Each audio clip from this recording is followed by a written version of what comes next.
ਵਾਹਿਗੁਰੂ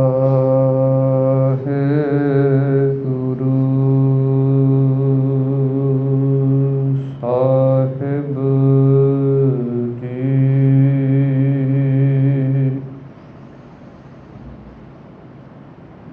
ਇੱਕ ਓੰਕਾਰ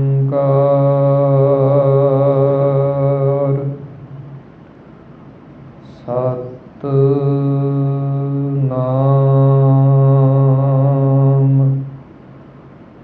ਕਰਤਾ ਪੁਰਖ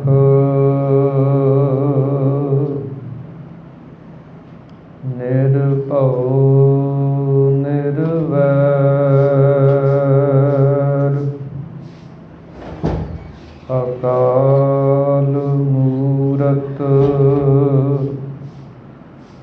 ਅਜੂਨੀ ਸੈਭੰ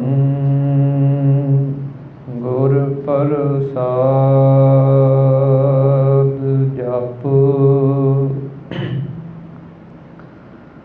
ਆਦਿ ਸੱਚ ਜੁਗਾਦ ਸੱਚ ਹੈ ਭੀ ਸੱਚ ਨਾਨਕ ਹੋਸੀ ਭੀ ਸੱਚ।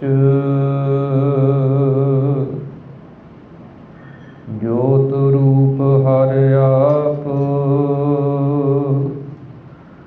ਗੁਰ ਨਾਨਕ ਕਹਾਇਓ। ਤਾਤੇ ਅੰਗਦ ਭਇਓ ਤਤ ਸਿਉ ਤਤ ਮਿਲਾਇਓ। ਅੰਗਦ ਕਿਰਪਾ ਧਾਰ ਅਮਰ ਸਤਿਗੁਰ ਥਿਰ ਕੀਓ।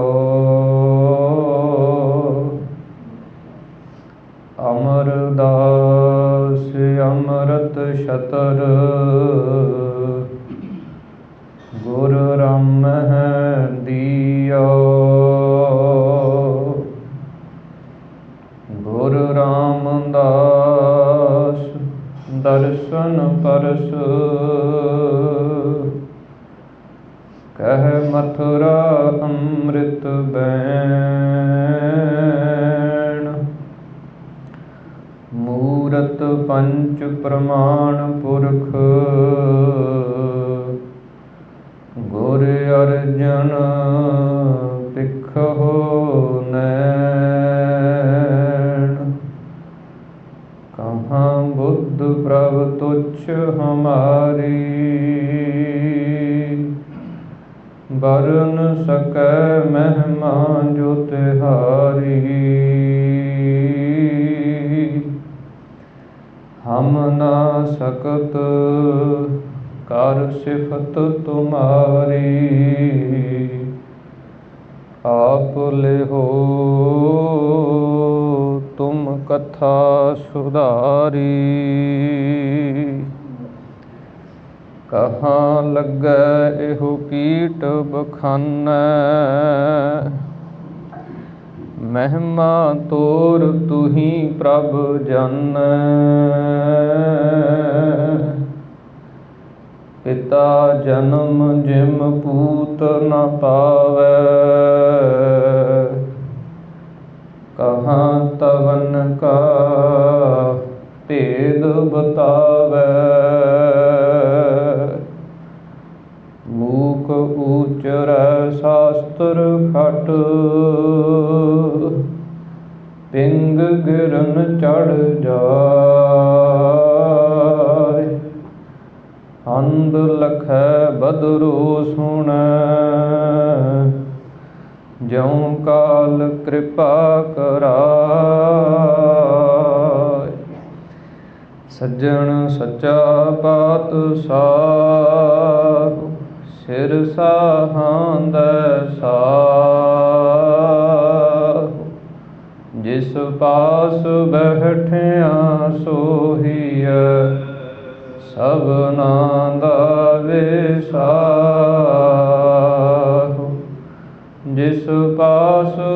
ਬੈਠਿਆ ਸੋਹੀਐ, ਸਭਨਾ ਦਾ ਵਿਸਾਹੋ।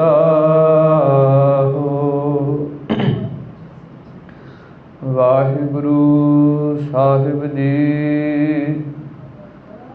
ਸੋਰਠ ਮਹੱਲਾ ਪੰਜਵਾ। ਘਰ ਦੂਜਾ ਅਸ਼ਟਪਦੀਆ। ਇੱਕ ਓੰਕਾਰ ਸਤਿਗੁਰ ਪ੍ਰਸਾਦ। ਪਾਠ ਪੜ੍ਹਿਓ ਅਰ ਵੇਦ ਵਿਚਾਰਿਓ, ਨਿਵਲ ਭੁਵੰਗਮ ਸਾਧੇ। ਪੰਚ ਜਨ ਸਿਓ ਸੰਗ ਨ ਛੁਟਕਿਓ, ਅਦਕ ਅਹੰ ਬੁੱਧ ਬਾਧੇ। ਪਿਆਰੇ ਇਨ ਵਿਦ ਮਿਲਣ ਨ ਜਾਈ, ਮੈਂ ਕੀਏ ਕਰਮ ਅਨੇਕਾ। ਹਾਰ ਭਰਿਓ ਸੁਆਮੀ ਕੈ ਦੁਆਰੈ, ਦੀਜੈ ਬੁੱਧ ਬਬੇਕਾ। ਰਹਾਉ। ਪਾਠ ਪੜ੍ਹਿਓ ਅਰ ਵੇਦ ਵਿਚਾਰਿਓ, ਨਿਵਲ ਭੁਵੰਗਮ ਸਾਧੇ। ਵਾਹਿਗੁਰੂ ਜੀ ਕਾ ਖਾਲਸਾ, ਵਾਹਿਗੁਰੂ ਜੀ ਕੀ ਫਤਿਹ। ਸਤਿਗੁਰਾਂ ਦੀ ਸਾਜੀ ਨਵਾਜੀ ਹੋਈ ਪਰਮ ਸਨਮਾਨ ਅਤੇ ਸਤਿਕਾਰਯੋਗ ਗੁਰੂ ਰੂਪ ਗੁਰੂ ਸਰੂਪ ਖਾਲਸਾ ਸਾਧ ਸੰਗਤ ਜੀਓ। ਅੰਤਰਜਾਮੀ ਗਰੀਬ ਨਵਾਜ ਅਕਾਲ ਪੁਰਖ ਪਰਮੇਸ਼ਰ ਵਾਹਿਗੁਰੂ ਜੀ ਦੀ ਅਤਿਅੰਤ ਕਿਰਪਾਲਤਾ ਰਹਿਮਤ ਬਖਸ਼ਿਸ਼ ਦਾ ਸਦਕਾ ਆਪਾਂ ਸਰਬੱਤਰ ਗੁਰਸਿੱਖ ਮਾਈ ਭਾਈ ਦਸਾਂ ਪਾਤਸ਼ਾਹੀਆਂ ਦੀ ਆਤਮਿਕ ਜੋਤ, ਚਵਰ ਛਤਰ ਤਖਤ ਦੇ ਮਾਲਕ, ਜੁਗੋ ਜੁਗ ਅਟਲ ਗੁਰਬਾਣੀ ਸਰੂਪ ਸਤਿਗੁਰੂ ਧੰਨ ਧੰਨ ਸਤਿਗੁਰੂ ਸ੍ਰੀ ਗੁਰੂ ਗ੍ਰੰਥ ਸਾਹਿਬ ਮਹਾਰਾਜ, ਜਿਨ੍ਹਾਂ ਦੀ ਪਾਵਨ ਪਵਿੱਤਰ ਹਜ਼ੂਰੀ ਦੇ ਅੰਦਰ ਸੁਭਾਇਮਾਨ ਹੋ ਕੇ ਅੰਮ੍ਰਿਤ ਵੇਲੇ ਦੇ ਦੀਵਾਨਾਂ ਦੀਆਂ ਹਾਜ਼ਰੀਆਂ ਭਰਦਿਆਂ ਹੋਇਆਂ ਆਪਣੇ ਜੀਵਨ ਅਤੇ ਸਮੇਂ ਨੂੰ ਸਫਲ ਬਣਾ ਰਹੇ ਹਾਂ।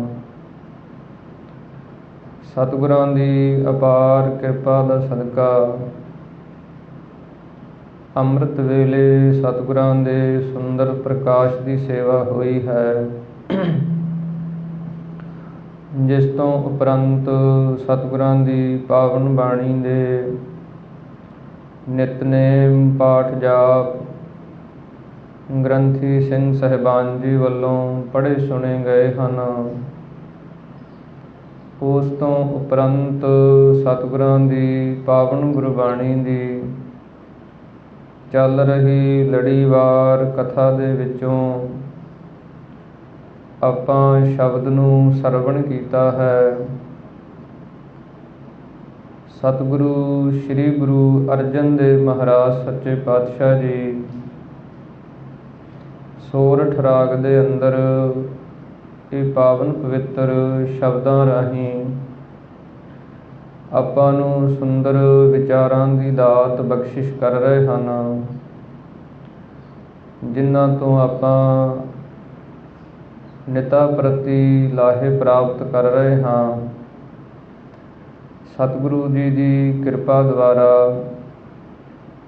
ਇਹ ਪਾਵਨ ਪਵਿੱਤਰ ਕਥਾ ਸੋਰਠ ਰਾਗ ਦੇ ਅੰਦਰ ਚੱਲ ਰਹੀ ਹੈ। ਸਤਿਗੁਰੂ ਸ੍ਰੀ ਗੁਰੂ ਅਰਜਨ ਦੇਵ ਮਹਾਰਾਜ ਸੱਚੇ ਪਾਤਸ਼ਾਹ ਜੀ ਇਸ ਪਾਵਨ ਪਵਿੱਤਰ ਸ਼ਬਦ ਦੇ ਅੰਦਰ ਸਾਨੂੰ ਪਰਮੇਸ਼ਰ ਦੇ ਨਾਮ ਦੀ ਮਹਾਨਤਾ ਅਤੇ ਸਤ ਸੰਗਤ ਕਰਨ ਦੇ ਲਈ ਉਪਦੇਸ਼, ਉਹਦੇ ਬਾਰੇ ਸਾਨੂੰ ਵਿਚਾਰਾਂ ਦੀ ਦਾਤ ਬਖਸ਼ਿਸ਼ ਕਰਦੇ ਹਨ। ਸਤਿਗੁਰਾਂ ਦੇ ਪਾਸ ਇਸ ਪਾਵਨ ਪਵਿੱਤਰ ਸ਼ਬਦ ਦੇ ਅੰਦਰ ਪ੍ਰਸ਼ਨ ਅਤੇ ਉੱਤਰ ਜਗਿਆਸੂ ਮੁਖ ਦੁਆਰਾ ਸਵਾਲ ਹੈ ਤੇ ਗੁਰੂ ਮੁਖ ਦੁਆਰਾ ਇਸ ਪਾਵਨ ਸ਼ਬਦ ਦੇ ਅੰਦਰ ਉੱਤਰ ਹੈ। ਇਸੇ ਪ੍ਰਕਾਰ ਹੀ ਸਿੱਖ ਦੁਆਰਾ ਸਤਿਗੁਰਾਂ ਦੇ ਚਰਨਾਂ ਦੇ ਵਿੱਚ ਸਵਾਲ ਰੂਪ ਦੇ ਅੰਦਰ ਬੇਨਤੀਆਂ ਹਨ ਅਤੇ ਸਤਿਗੁਰੂ ਜੀ ਗੁਰੂ ਰੂਪ ਦੁਆਰਾ ਸਾਨੂੰ ਉੱਤਰ ਦੀ ਦਾਤ ਬਖਸ਼ਿਸ਼ ਕਰਦੇ ਹਨ। ਇਸ ਪਾਵਨ ਪਵਿੱਤਰ ਸ਼ਬਦ ਦੇ ਅੰਦਰ ਸਤਿਗੁਰੂ ਜੀ ਪਰਮੇਸ਼ਰ ਦੀ ਪ੍ਰਾਪਤੀ ਵਾਸਤੇ, ਉਹ ਪ੍ਰਭੂ ਦੇ ਵਿੱਚ ਅਭੇਦ ਹੋਣ ਵਾਸਤੇ, ਆਤਮਾ ਤੇ ਪਰਮਾਤਮਾ ਦੀ ਏਕਤਾ ਵਾਸਤੇ ਜਿੰਨੇ ਕੋਈ ਕਰਮ, ਕੋਈ ਸਾਧਨ ਕੀਤੇ ਜਾਂਦੇ ਹੈ, ਉਹਨਾਂ ਸਾਰਿਆਂ ਨੂੰ ਦੱਸ ਕੇ ਕਿ ਉਹਨਾਂ ਦੁਆਰਾ ਉਹ ਪਰਮੇਸ਼ਰ ਦੀ ਪ੍ਰਾਪਤੀ ਜਿਹੜੀ ਹੈ ਉਹ ਕਠਿਨ ਹੈ। ਉਹ ਸਭ ਕਰਮਾਂ ਧਰਮਾਂ ਨੂੰ ਦਰਸਾ ਕੇ ਫਿਰ ਸਤਿਗੁਰੂ ਜੀ ਪਰਮੇਸ਼ਰ ਦੇ ਨਾਮ ਦੀ, ਪ੍ਰਭੂ ਦੀ ਕੀਰਤੀ ਕਰਨ ਦਾ ਤੇ ਸਤ ਸੰਗਤ ਕਰਨ ਦਾ ਉਪਦੇਸ਼ ਜਿਹੜਾ ਉਹ ਬਖਸ਼ਿਸ਼ ਕਰਨਗੇ। ਇਸ ਪਾਵਨ ਪਵਿੱਤਰ ਸ਼ਬਦ ਦੇ ਅੰਦਰ ਦੋ ਰਹਾਉ ਆਉਣਗੇ। ਪਹਿਲੇ ਰਹਾਉ ਦੇ ਅੰਦਰ ਸਵਾਲ ਰੂਪ ਦੇ ਅੰਦਰ ਹਨ ਕਿ ਅਸੀਂ ਅਨੇਕਾਂ ਕਰਮ ਧਰਮ ਜਿਹੜੇ ਉਹ ਕੀਤੇ ਹੈ। ਜਗਿਆਸੂ ਮੁਖ ਦੁਆਰਾ ਸਵਾਲ ਹਨ ਕਿ ਮਹਾਰਾਜ ਅਸੀਂ ਬੜੇ ਕਰਮ ਕਰ ਕਰਕੇ ਵੇਖੇ ਕਿ ਉਹ ਪਰਮੇਸ਼ਰ ਦੀ ਪ੍ਰਾਪਤੀ ਹੋਵੇ, ਪਰ ਉਹਨਾਂ ਕਰਮਾਂ ਨੂੰ ਕਰਕੇ ਜਿਹੜੀ ਹੰਗਤਾ ਹੰਕਾਰ ਹੈ ਉਹ ਹੋਰ ਵਧਿਆ, ਉਹਦੇ ਵਿੱਚ ਹੋਰ ਵਾਧਾ ਹੋ ਗਿਆ। ਜਿਹੜੇ ਪੰਜ ਔਗਣ ਸਨ, ਵਿਕਾਰ ਸਨ, ਕਾਮ ਕ੍ਰੋਧ ਲੋਭ ਮੋਹ ਹੰਕਾਰ, ਇਹ ਹੋਰ ਤੇਜ਼ ਹੋ ਗਏ। ਇਹਨਾਂ ਦਾ ਵੇਗ ਪਹਿਲਾਂ ਨਾਲੋਂ ਵੀ ਤੇਜ਼ ਹੋ ਗਿਆ। ਇਸ ਕਰਕੇ ਮਹਾਰਾਜ ਤੁਸੀਂ ਕਿਰਪਾ ਕਰਕੇ ਦੱਸੋ ਵੀ ਕਿਹੜੇ ਕਰਮ ਦੁਆਰਾ ਉਹ ਪਰਮੇਸ਼ਰ ਦੀ ਪ੍ਰਾਪਤੀ ਹੋਵੇ। ਇਹ ਜਿਹੜੀ ਅੰਦਰ ਹੰਗਤਾ ਫੁਰਦੀ ਹੈ, ਔਗਣ ਵਿਕਾਰ ਫੁਰਦੇ ਹੈ, ਇਹਨਾਂ ਤੋਂ ਨਿਜਾਤ ਮੁਕਤੀ ਜਿਹੜੀ ਹੈ ਕਿਵੇਂ ਹੋਵੇ। ਤਾਂ ਸਤਿਗੁਰੂ ਸ੍ਰੀ ਗੁਰੂ ਅਰਜਨ ਦੇਵ ਮਹਾਰਾਜ ਜੀ ਇਸ ਪਾਵਨ ਪਵਿੱਤਰ ਸ਼ਬਦ ਦੁਆਰਾ ਜਿਹੜੇ ਕੋਈ ਪੁਰਾਤਨ ਸਮੇਂ ਤੋਂ ਚੱਲੇ ਆ ਰਹੇ ਸਨ ਕਰਮ ਧਰਮ, ਉਹਨਾਂ ਦਾ ਵਰਣਨ ਕਰਦੇ ਹੈ। ਜਪਜੀ ਸਾਹਿਬ ਬਾਣੀ ਦੇ ਅੰਦਰ ਵੀ ਮੂਲ ਮੰਤਰ ਤੋਂ ਬਾਅਦ ਜੋ ਪਹਿਲੀ ਪੌੜੀ ਆਰੰਭ ਹੁੰਦੀ ਹੈ, ਸੋਚੈ ਸੋਚ ਨਾ ਹੋਵੇ, ਇਸ ਪੌੜੀ ਦੇ ਅੰਦਰ ਵੀ ਧੰਨ ਸ਼੍ਰੀ ਗੁਰੂ ਨਾਨਕ ਦੇਵ ਮਹਾਰਾਜ ਜੀ ਨੇ ਚਾਰ ਮੱਤਾਂ ਦਾ ਜ਼ਿਕਰ ਕੀਤਾ। ਜਿਹੜੇ ਚਾਰ ਮੱਤ ਇਸ ਹਿੰਦੁਸਤਾਨ ਦੀ ਭਾਰਤ ਭੂਮੀ ਦੇ ਅੰਦਰ ਚੱਲੇ ਆ ਰਹੇ ਸਨ, ਪਰ ਸਤਿਗੁਰੂ ਜੀ ਕਹਿੰਦੇ ਉਹ ਕੇਵਲ ਕਰਮਾਂ ਕਰਕੇ ਉਹ ਅਸਲੀ ਪਦਵੀ ਜਿਹੜੀ ਹੈ ਉਹਦੀ ਪ੍ਰਾਪਤੀ ਨਹੀਂ ਹੁੰਦੀ। ਸਤਿਗੁਰਾਂ ਨੇ ਉਪਦੇਸ਼ ਬਖਸ਼ਿਸ਼ ਕੀਤੇ ਕਿ ਇੱਕ ਤੇ ਇਹ ਮੱਤ ਚੱਲ ਰਿਹਾ ਸੀ ਕਿ ਪਵਿੱਤਰਤਾ ਕਾਇਮ ਕਰਨੀ, ਸਰੀਰ ਦੀ ਜਿਹੜੀ ਸੁੱਧ ਹੈ, ਸਰੀਰ ਦੀ ਜਿਹੜੀ ਪਵਿੱਤਰਤਾ, ਇਹਨੂੰ ਪ੍ਰਮੁੱਖਤਾ ਦੇਣੀ, ਜਿਸ ਨੂੰ ਵੈਸ਼ਨਵ ਆਖਿਆ ਜਾਂਦਾ। ਤਾਂ ਸਤਿਗੁਰੂ ਜੀ ਨੇ ਉਪਦੇਸ਼ ਬਖਸ਼ਿਸ਼ ਕੀਤਾ ਕਿ ਸੋਚੈ ਸੋਚ ਨਾ ਹੋਵੇ, ਜੇ ਸੋਚੀ ਲੱਖ ਵਾਰ। ਸੋਚ ਦਾ ਅਰਥ ਹੈ ਪਵਿੱਤਰਤਾ, ਕਿ ਜਿਹੜੀ ਸਰੀਰ ਦੀ ਪਵਿੱਤਰਤਾ ਹੈ ਇਹਨੂੰ ਰੱਖਣ ਦੇ ਨਾਲ, ਕਿਉਂਕਿ ਸਰੀਰ ਨੂੰ ਸ਼ੁੱਧ ਕਰਨ ਵਾਸਤੇ ਸਾਧਨ ਸਨ।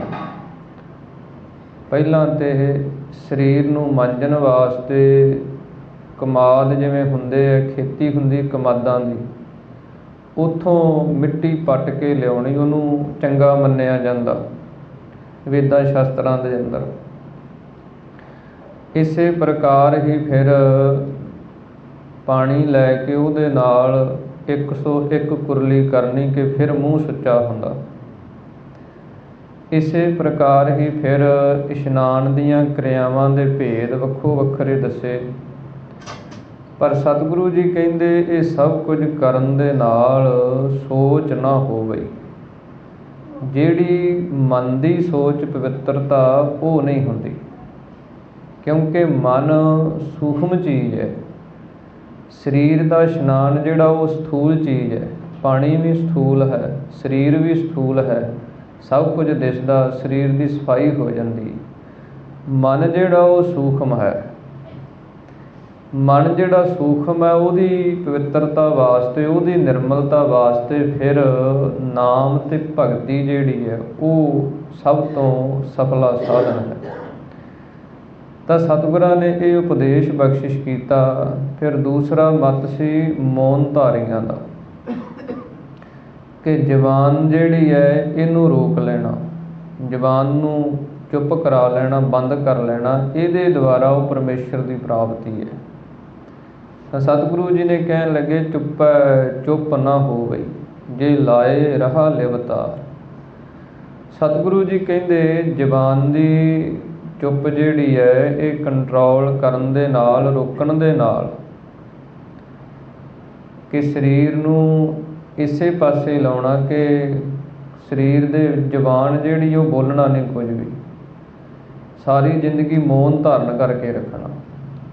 ਪਰ ਸਤਿਗੁਰੂ ਜੀ ਕਹਿੰਦੇ ਫਿਰ ਉਹ ਕਰਮ ਧਰਮ ਸਾਰੇ ਇਸ਼ਾਰਿਆਂ ਨਾਲ ਕਰੀ ਜਾਣੇ,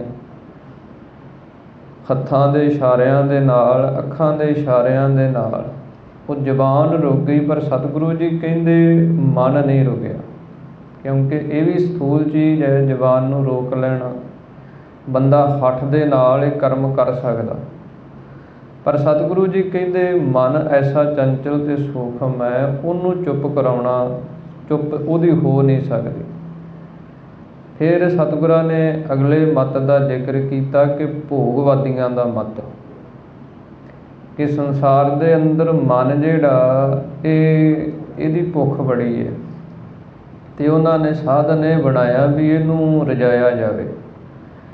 ਮਨ ਨੂੰ ਜੋ ਮੰਗਦਾ ਉਹ ਦਈ ਜਾਓ, ਜੋ ਮਨ ਕਹਿੰਦਾ ਉਹ ਕਰੀ ਜਾਓ, ਜਿਹਦੀ ਇੱਛਾ ਰੱਖਦਾ ਉਹ ਖਾਈ ਜਾਓ, ਭੋਗੀ ਜਾਓ, ਅਤੇ ਉਹਦੇ ਦੁਆਰਾ ਇਹ ਮਨ ਤ੍ਰਿਪਤ ਹੋ ਜਾਏਗਾ। ਅਤੇ ਜਦੋਂ ਮਨ ਤ੍ਰਿਪਤ ਹੋ ਗਿਆ ਅਤੇ ਫਿਰ ਇਹ ਸ਼ਾਂਤ ਹੋ ਜਾਏਗਾ। ਤਾਂ ਸਤਿਗੁਰੂ ਜੀ ਕਹਿਣ ਲੱਗੇ ਕਿ ਨਹੀਂ, ਭੁੱਖਿਆਂ ਭੁੱਖ ਨਾ ਉਤਰੀ, ਜੇ ਬੰਨਾ ਪੁਰੀਆਂ ਭਾਰ। ਇਹਦੇ ਦੁਆਰਾ ਵੀ ਸਤਿਗੁਰੂ ਜੀ ਕਹਿੰਦੇ ਮਨ ਦੀ ਭੁੱਖ ਜਿਹੜੀ ਉਹ ਲੈਂਦੀ ਨਹੀਂ। ਸਰੀਰ ਨੂੰ ਖਵਾਈ ਜਾਣ ਦੇ ਨਾਲ ਮਨ ਦੀ ਜਿਹੜੀ ਭੁੱਖ ਹੈ, ਕਿਉਂਕਿ ਸਰੀਰ ਪੇਟ ਇੱਕ ਸੀਮਤ ਚੀਜ਼ ਹੈ, ਉਹਨੇ ਭਰ ਜਾਣਾ। ਮਨ ਜਿਹੜਾ ਉਹ ਸੂਖਮ ਹੈ, ਉਹਨੇ ਭਰਨਾ ਨਹੀਂ, ਉਹਦੀ ਵਾਸ਼ਨਾ ਹੈ।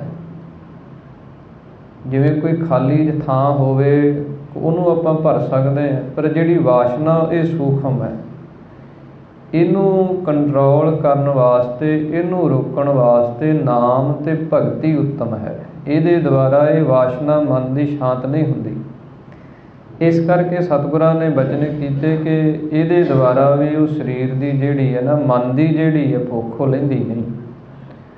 ਇਸੇ ਪ੍ਰਕਾਰ ਹੀ ਅਗਲਾ ਮਤ ਸੀ ਸ਼ਾਸਤਰੀਆਂ ਦਾ, ਸ਼ਾਸਤਰਾਰਥ ਕਰਨੇ, ਕਿ ਵਿਦਿਆਵਾਂ ਪੜ੍ਹ ਕੇ ਗਿਆਨ ਹਾਸਲ ਕਰਨਾ, ਫਿਰ ਉਹ ਗਿਆਨ ਦੇ ਨਾਲ ਚਰਚਾ ਕਰਨੀ। ਇੱਕ ਖੱਟ ਸ਼ਾਸਤਰੀ ਪੰਡਤ ਨੇ ਦੂਜੇ ਨੂੰ ਹਰਾ ਦੇਣਾ, ਉਹਦੇ ਗ੍ਰੰਥ ਖੋਹ ਲੈਣੇ, ਉਹਦੀ ਬੇਇੱਜ਼ਤੀ ਕਰਨੀ ਵੀ ਇਹਨੂੰ ਆਉਂਦਾ ਕੁਝ ਨਹੀਂ, ਇਹ ਅਨਪੜ੍ਹ ਹੈ। ਸਤਿਗੁਰੂ ਜੀ ਕਹਿੰਦੇ ਇੱਦਾਂ ਸਿਆਣਪਾਂ ਦਾ ਜ਼ੋਰ ਅਜਮਾਇਆ, ਪਰ ਸਤਿਗੁਰੂ ਜੀ ਕਹਿੰਦੇ ਸਹਿਸ ਸਿਆਣਪਾਂ ਲੱਖ ਹੋਏ ਤਾਂ ਇੱਕ ਨਾ ਚੱਲੀ ਨਾਲ। ਉਹ ਪ੍ਰਲੋਕ ਦੇ ਅੰਦਰ ਉਹ ਪਰਮੇਸ਼ਰ ਦੇ ਸਨਮੁਖ ਵਿਚਾਰਾਂ ਨਹੀਂ, ਸਿਆਣਪਾਂ ਨਹੀਂ ਚੱਲਦੀਆਂ। ਉੱਥੇ ਸਤਿਗੁਰੂ ਜੀ ਕਹਿੰਦੇ ਪਰਮੇਸ਼ਰ ਦੀ ਭਗਤੀ ਜਿਹੜੀ ਹੈ, ਨਾਮ ਅਤੇ ਬੰਦਗੀ ਹੈ, ਇਹ ਸਹਾਈ ਹੁੰਦਾ। ਫਿਰ ਸਤਿਗੁਰਾਂ ਨੇ ਅੱਗੇ ਬਚਨ ਉਚਾਰਨ ਕੀਤੇ ਕਿ ਕਿਵ ਸਚਿਆਰਾ ਹੋਈ ਹੈ, ਕਿਵ ਕੂੜਾ ਟੁੱਟੈ ਭਾਲ। ਫਿਰ ਜਗਿਆਸੂ ਨੇ ਸਵਾਲ ਕੀਤਾ ਕਿ ਮਹਾਰਾਜ ਫਿਰ ਸਚਿਆਰ ਕਿਵੇਂ ਹੋਈਏ?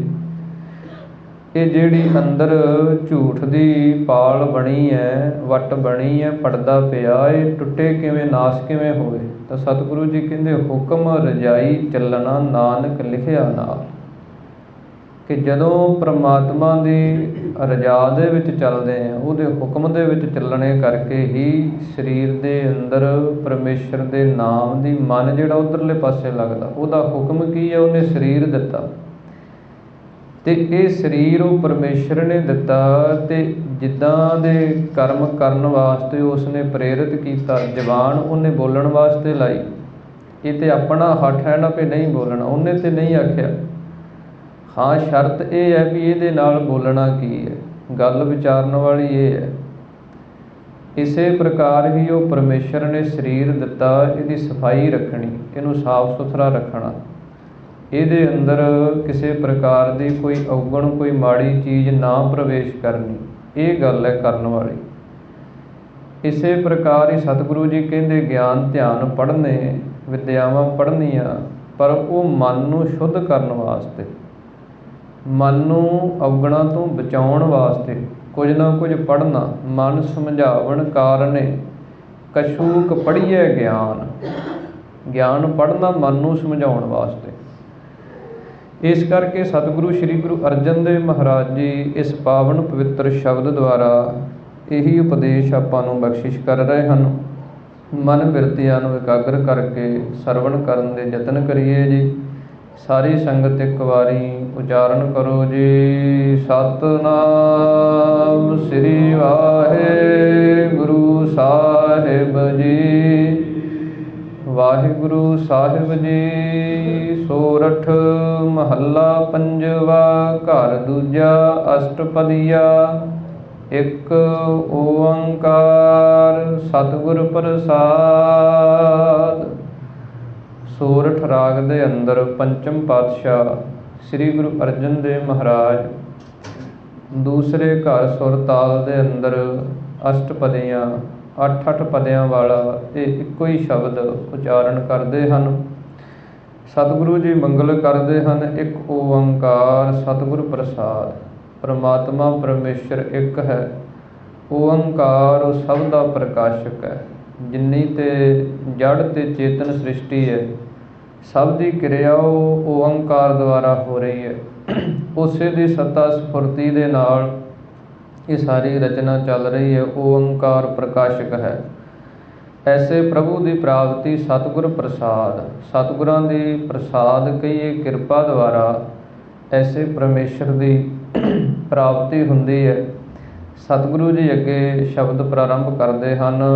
ਪਾਠ ਪੜ੍ਹਿਓ ਅਰ ਵੇਦ ਵਿਚਾਰਿਓ, ਨਿਵਲ ਭੁਵੰਗਮ ਸਾਧੇ। ਸਤਿਗੁਰੂ ਜੀ ਬਚਨ ਕਰਦੇ ਹਨ ਕਿ ਪਾਠ ਪੜ੍ਹਿਓ। ਪਾਠ ਦਾ ਅਰਥ ਇੱਥੇ ਵਿਆਕਰਨ ਹੈ, ਕਿਉਂਕਿ ਵੇਦਾਂ ਨੂੰ ਪੜ੍ਹਨ ਤੋਂ ਪਹਿਲਾਂ ਵਿਆਕਰਨ ਪੜ੍ਹਨੀ ਪੈਂਦੀ ਹੈ। 12 ਸਾਲ ਵਿਆਕਰਨ ਪੜ੍ਹਾਉਂਦੇ ਹਨ। 9 ਤਰ੍ਹਾਂ ਦੀਆਂ ਵਿਆਕਰਨਾਂ ਮੰਨੀਆਂ ਹਨ, ਜਿਨ੍ਹਾਂ ਦੇ ਵਿੱਚੋਂ ਇੱਕ ਰਿਸ਼ੀ ਹੋਇਆ ਪਾਣਨੀ ਮੁਨੀ। ਉਹਦੀ ਵਿਆਕਰਨ ਜਿਹੜੀ ਸਭ ਤੋਂ ਉੱਤਮ ਮੰਨੀ ਜਾਂਦੀ ਹੈ ਕਿ ਉਹਨੇ ਸਭ ਤੋਂ ਪਹਿਲਾਂ ਵੇਦਾਂ ਨੂੰ ਪੜ੍ਹਨ ਵਾਸਤੇ ਵਿਆਕਰਨ ਤਿਆਰ ਕੀਤੀ। ਜਿਵੇਂ ਜੇ ਕਿਸੇ ਨੇ ਸੰਥਿਆ ਕਰਨੀ ਹੋਵੇ, ਗੁਰਬਾਣੀ ਸਿੱਖਣੀ ਹੋਵੇ, ਪੜ੍ਹਨੀ, ਉਹਦੇ ਵਾਸਤੇ ਪਹਿਲਾਂ ਊੜਾ ਆੜਾ 35 ਅੱਖਰੀ ਹੈ। ਇਸੇ ਪ੍ਰਕਾਰ ਹੀ ਫਿਰ ਮਹਾਰਨੀ ਪੜ੍ਹਾਈ ਜਾਂਦੀ ਹੈ। ਫਿਰ 2 ਅੱਖਰੇ ਸ਼ਬਦ, 3 ਅੱਖਰੇ ਉਹ ਬਾਲ ਉਪਦੇਸ਼ ਇੱਕ ਪੁਸਤਕ ਹੁੰਦੀ ਹੈ, ਉਹ ਪਹਿਲਾਂ ਪੜ੍ਹਾਈ ਜਾਂਦੀ, ਜਿਹਨੂੰ ਕਾਇਦਾ ਆਖਿਆ ਜਾਂਦਾ। ਵੇਦਾਂ ਨੂੰ ਪੜ੍ਹਨ ਤੋਂ ਪਹਿਲਾਂ ਵਿਆਕਰਨ ਇੱਕ ਕਾਇਦਾ ਹੈ। 12 ਸਾਲ ਕਹਿੰਦੇ ਇਹ ਪੜ੍ਹਾਉਂਦੇ ਆ। ਫਿਰ ਉਦੋਂ ਬਾਅਦ ਵੇਦ ਦੀ ਵਿਚਾਰ ਜਿਹੜੀ ਆ ਉਹ ਸਿਖਾਈ ਜਾਂਦੀ ਹੈ। ਸਤਿਗੁਰੂ ਜੀ ਕਹਿੰਦੇ ਪਾਠ ਪੜ੍ਹਿਓ। ਉਹ ਵੇਦਾਂ ਦੀ ਵਿਆਕਰਨ ਜਿਹੜੀ ਸੀ ਉਹਨੂੰ ਵੀ ਪੜ੍ਹਿਆ। ਜਗਿਆਸੂ ਕਹਿੰਦਾ ਮਹਾਰਾਜ ਮੈਂ 12 ਸਾਲ ਲਾ ਕੇ ਉਹ ਵੀ ਪੜ੍ਹੇ। ਵੇਦ ਵਿਚਾਰਿਓ। ਫਿਰ ਉਦੋਂ ਬਾਅਦ 4 ਵੇਦ ਜਿਹੜੇ ਹੈ, ਰਿਗ ਵੇਦ, ਜਜੁਰ ਵੇਦ, ਅਥਰਵਣ ਵੇਦ, ਸਾਮ ਵੇਦ, ਇਹ ਚਾਰ ਵੇਦ ਜਿਹੜੇ ਹੈ ਇਹਨਾਂ ਦੇ ਸਿਧਾਂਤ, ਇਹਨਾਂ ਦੀਆਂ ਵਿਚਾਰਾਂ ਨੂੰ ਮੈਂ ਪੜ੍ਹਿਆ ਹੈ। ਫਿਰ ਨਿਵਲ ਭੁਅੰਗਮ ਸਾਧੇ, ਫਿਰ ਯੋਗ ਦੇ ਵੱਲ ਵੇਦ ਜਿਹੜੇ ਹੈ ਉਹ ਆਗਿਆ ਕਰਦੇ ਹੈ ਕਿ ਯੋਗ ਜਿਹੜਾ ਉਹਨੂੰ ਧਾਰਨ ਕਰੋ, ਕਿ ਯੋਗ ਨੂੰ ਧਾਰਨ ਕਰਕੇ ਉਹ ਪਰਮੇਸ਼ਰ ਦੀ ਪ੍ਰਾਪਤੀ ਹੋ ਜਾਂਦੀ। ਯੋਗ ਦੇ ਸਾਧਨ ਹਨ। ਸਤਿਗੁਰੂ ਜੀ ਕਹਿੰਦੇ ਉਹਨਾਂ ਵਿੱਚੋਂ ਨਿਵਲ ਭੁਅੰਗਮ ਸਾਧੇ, ਨਿਉਲੀ ਕਰਮ ਕਰਨਾ। ਨਿਉਲੀ ਕਰਮ ਉਸ ਨੂੰ ਆਖਿਆ ਜਾਂਦਾ ਕਿ ਜਿਵੇਂ ਯੋਗੀ ਲੋਕ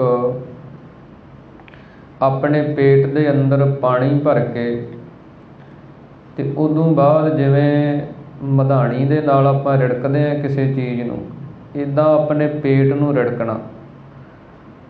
ਹਵਾ ਦੇ ਬਲ ਦੁਆਰਾ, ਪਾਉਣ ਦੇ ਜ਼ੋਰ ਦੁਆਰਾ ਪੇਟ ਦੇ ਅੰਦਰ ਪਾਣੀ ਨੂੰ ਭਰ ਕੇ ਫਿਰ ਉਹਨੂੰ ਰਿੜਕਣਾ। ਫਿਰ ਉਹ ਪਾਣੀ ਨੂੰ ਬਾਹਰ ਉਹਦਾ ਤਿਆਗ ਕਰ ਦੇਣਾ।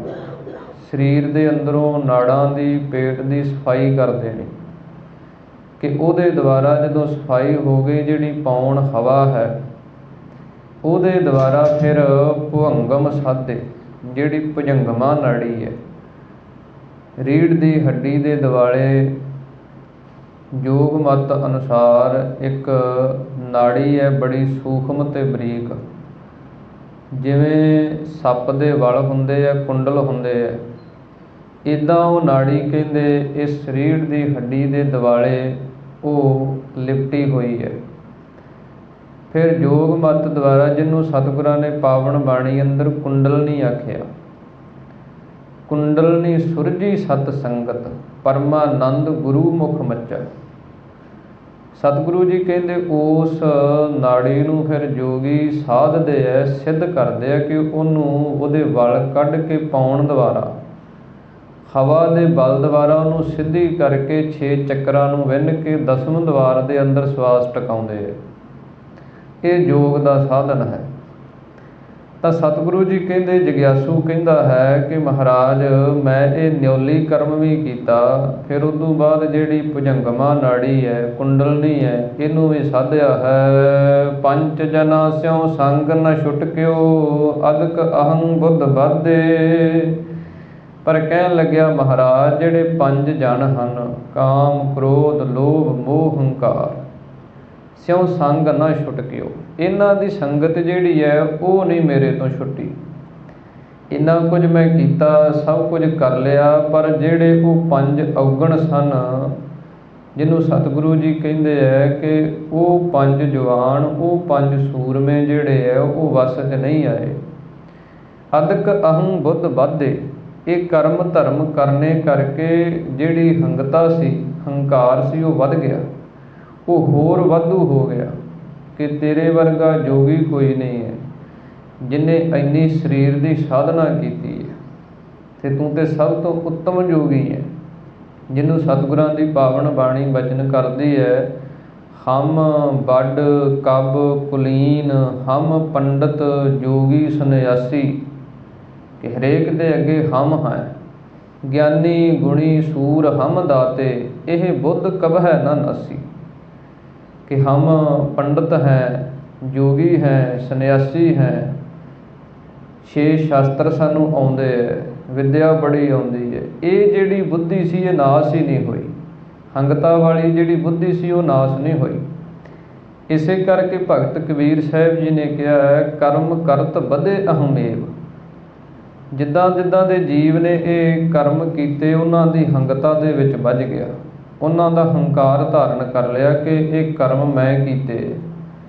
ਜਿਵੇਂ ਸਤਿਗੁਰਾਂ ਨੇ ਸ੍ਰੀ ਗੁਰੂ ਤੇਗ ਬਹਾਦਰ ਮਹਾਰਾਜ ਜੀ ਨੇ ਬਚਨ ਕੀਤੇ ਆ, ਤੀਰਥ ਵਰਤ ਅਰਦਾਨ ਕਰ, ਮਨ ਮੈਂ ਧਰੈ ਗੁਮਾਨ। ਮਨ ਦੇ ਵਿੱਚ ਹੰਕਾਰ ਹੈ। ਸਤਿਗੁਰੂ ਜੀ ਕਹਿੰਦੇ ਇਹਨਾਂ 5 ਦੇ ਨਾਲੋਂ ਸੰਗ ਸੀ ਜਿਹੜਾ ਜਗਿਆਸੂ ਕਹਿੰਦਾ ਉਹ ਛੁੱਟਿਆ ਨਹੀਂ। ਹੰਗਤਾ ਜਿਹੜੀ ਸੀ, ਹੰਕਾਰ ਸੀ, ਹੋਰ ਵੱਧ ਗਿਆ। ਪਿਆਰੇ ਇਨ ਬਿਧ ਮਿਲਣ ਨਾ ਜਾਈ, ਮੈਂ ਕੀਏ ਕਰਮ ਅਨੇਕਾ। ਸਤਿਗੁਰੂ ਜੀ ਦੇ ਪਾਸ ਜਗਿਆਸੂ ਬੇਨਤੀ ਕਰਦਾ ਕਿ ਹੇ ਪਿਆਰੇ ਸਤਿਗੁਰੂ ਜੀ, ਇਨ ਬਿਧ ਮਿਲਣ ਨਾ ਜਾਈ, ਇਸ ਵਿਧੀ ਦੇ ਨਾਲ ਉਹ ਪਰਮੇਸ਼ਰ ਦਾ ਮੈਨੂੰ ਮਿਲਾਪ ਨਹੀਂ ਪ੍ਰਾਪਤ ਹੋਇਆ। ਇੰਨਾ ਕੁਝ ਮੈਂ ਕੀਤਾ ਪਰ ਉਹਦਾ ਮਿਲਣ ਸੀ ਜਿਹੜਾ, ਉਹਦੀ ਪ੍ਰਾਪਤੀ ਸੀ ਉਹ ਨਹੀਂ। ਮੈਂ ਕੀਏ ਕਰਮ ਅਨੇਕਾਂ, ਅਨੇਕਾਂ ਹੀ ਕਰਮ ਜਿਹੜੇ ਹੈ ਮੈਂ ਆਪਣੇ ਜੀਵਨ ਦੇ ਅੰਦਰ ਕੀਤੇ ਹਨ। ਹਾਰ ਪਰਿਓ ਸੁਆਮੀ ਕੈ ਦੁਆਰੈ, ਦੀਜੈ ਬੁੱਧ ਵਿਵੇਕਾ ਰਹਾਉ। ਫਿਰ ਜਗਿਆਸੂ ਬੇਨਤੀ ਕਰਦਾ ਕਿ ਮਹਾਰਾਜ ਹੁਣ ਮੈਂ ਹਾਰ ਕੇ ਕਿ ਇੰਨੇ ਕਰਮ ਕਰਕੇ ਮੈਂ ਥੱਕ ਗਿਆ, ਹੁਣ ਪਰਿਓ ਸੁਆਮੀ ਕੈ ਦੁਆਰੈ, ਹੇ ਪਰਮੇਸ਼ਰ ਵਾਹਿਗੁਰੂ ਹੁਣ ਮੈਂ ਤੇਰੇ ਦਰ 'ਤੇ, ਸਤਿਗੁਰੂ ਤੇਰੇ ਦਰ 'ਤੇ ਝੁਕ ਗਿਆ। ਦੀਜੈ ਬੁੱਧ ਵਿਵੇਕਾ, ਹੁਣ ਉਹ ਬੁੱਧੀ, ਉਹ ਅਕਲ ਜਿਹੜੀ ਹੈ ਵਿਵੇਕਾ, ਵਿਵੇਕ ਵਾਲੀ ਗਿਆਨਵਾਨ ਬੁੱਧੀ ਜਿਹੜੀ ਹੈ। ਵਿਵੇਕਾ ਦਾ ਅਰਥ ਹੈ ਬਿਬ ਏਕ, ਵਿਵੇਕ ਬਿਬ ਦਾ ਅਰਥ ਹੁੰਦਾ ਦੋ, ਏਕ ਦਾ ਅਰਥ ਹੁੰਦਾ ਇੱਕ। ਦੋ ਕੀ ਹਨ? ਇੱਕ ਜੀਵ ਹੈ, ਇੱਕ ਈਸ਼ਰ ਹੈ, ਇੱਕ ਆਤਮਾ ਹੈ, ਇੱਕ ਪਰਮਾਤਮਾ ਹੈ। ਇਹਨਾਂ ਦੋਵਾਂ ਦੀ ਏਕਤਾ ਜਿਸ ਗਿਆਨ ਦੁਆਰਾ ਹੁੰਦੀ ਹੈ ਉਹਨੂੰ ਵਿਵੇਕ ਆਖਿਆ ਜਾਂਦਾ, ਵਿਵੇਕ ਬੁੱਧੀ।